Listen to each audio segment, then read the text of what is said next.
தாவேகாவோட பிரச்சார கூட்டத்துக்கெல்லாம் எவ்வளவு செலவாகுது ஒரு கூட்டத்துக்கு, அந்த செலவை யார் செய்றா? இத பத்தி இந்தியன் எக்ஸ்பிரஸ்ல ஒரு ரிப்போர்ட் வந்திருக்கு. இந்த கரூர் கூட்டத்த பொறுத்தவரையிலும் 8லிருந்து 10 லட்ச ரூபாய் செலவாயிருக்குது. இந்த செலவை செஞ்சவரு இப்ப அரெஸ்ட் ஆயிருக்கிற கரூர் தாவேகா மாவட்ட செயலாளர் மதியழகன். கரூர்ல இதுக்கு முன்னாடி திமுக சார்புல முப்பெரும் விழா கூட்டம் நடந்துச்சு இல்லையா? அந்த கூட்டம் நடந்து முடிஞ்ச அடுத்த நாளே தாவேகாவோட ஹெட் குவார்ட்டர்ஸ்ல இருந்து அவங்களுக்கு ஒரு ஃபோன் போயிருக்குது. இந்த மாதிரி அவங்க முப்பெரும் விழா நடத்தியிருக்காங்க. கூட்டம் பெருசா இருக்கு. இதை விட அதிக கூட்டத்தை திரட்டி நம்ம மாஸ் காட்டணும், இமீடியட்டா கரூர்ல நம்ம கூட்டம் நடத்தணும், அரேஞ்ச் பண்ணுங்க அப்படின்னு இவங்க சொல்லிட்டாங்க.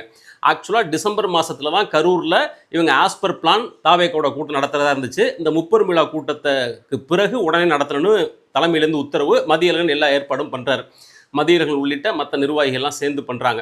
இவங்க எல்லாருமே முதல் தலைமுறை அரசியல்வாதி. இவங்களுக்கு பெரிய பேக்ரவுண்டோ அனுபவமோ கிடையாது. மற்ற அரசியல் கட்சிகள் இந்த மாதிரி கூட்டம் நடத்துகிறாங்க அப்படின்னா உள்ளூரில் இருக்கிற தொழிலதிபர்கள், பிஸ்னஸ் பண்ணுறவங்க இவங்கள்ட்ட நிதி வசூலிப்பாங்க. இவங்கள்ட்ட அந்த மாதிரியான பேக்ரவுண்டோ பயிற்சியோ இல்லை. அதனால் சொந்த காசு எல்லாம் சிறுதொழில் செய்கிறவங்க, வேலைக்கு சம்பளத்துக்கு வேலைக்கு போகிறவங்க இவங்க தான் பெரும்பாலும் இருக்கிறாங்க. இவங்க சொந்த காசை ஷேர் பண்ணி தான் இந்த செலவுகளை பண்ணியிருக்கிறாங்க.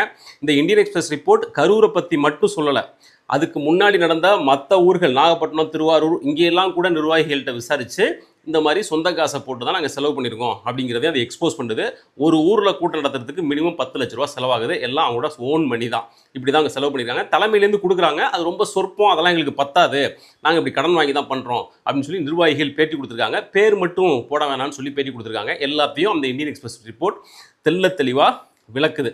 இப்போது இவ்வளவு ரூபா பணத்தை செலவு பண்ணியாச்சு. செலவு பண்ணி ஒரு பிரச்சனைன்னு வந்துருச்சு. இப்போ மதியழகனை அரெஸ்ட் பண்ணிட்டாங்க. நாமக்கல் மாவட்ட செயலாளர் மேலே கேஸு, அவர் தலைமறைவு, அவரை பிடிக்க 2 தனிப்படை, இவங்களெல்லாம் ஜாமீனில் எடுக்கக்கூட தாவேகா கட்சியிலேருந்து முன் வரலை. புஷியானதுக்கு ஜாமீன் மனு போட்டாங்க, மதியழகனுக்கு ஜாமீன் மனு போடலை. அப்படிங்கிறது மட்டும் இல்லை, அந்த கரூர் தாவேகா மரணங்களுக்கு அவர் தான் பொறுப்பு, மதியழகன் தான் பொறுப்பு அப்படின்னு சொல்லி அவர் பக்கம் கையை காட்டி விட்டாங்க. இப்படி ஒரு பிரச்சனை வரும் நேரத்தில், இக்கட்டான நேரத்தில் கட்சி தலைமை தன்னுடன் நிற்கும் அப்படிங்கிறது கட்சி நிர்வாகிகளோட, தொண்டர்களோட எதிர்பார்ப்பு. அது எல்லா கட்சிக்கும் பொருந்தும்.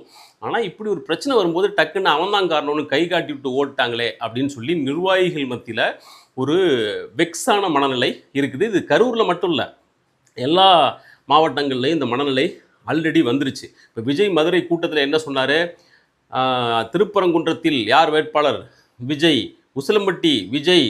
திருமங்கலம் விஜய் அப்படின்னு எல்லா ஊர்லேயும் விஜய் விஜய் விஜய், நானே நிற்கிறதா நினச்சிக்கங்க அப்படின்னு சொன்னார் இல்லையா? அப்போ ஒரு பிரச்சனை வரும்போது எனக்கே வந்த பிரச்சனை தான் அப்படின்னு அவர் இறங்கி நின்றுக்கணும். ஆனால் அவர் ஒதுங்கி ஓடி போயிட்டார், பதுங்கிட்டார். அது இப்போ தமிழக வெற்றி கழகமா, தமிழக தலைமறைவு கழகமா அப்படின்னு குழப்பம் வர்ற அளவுக்கு விஜய், புஷி ஆனந்த், அந்த ராஜ்மோகன், ஆதவ அர்ஜுனா, நிர்மல்குமார்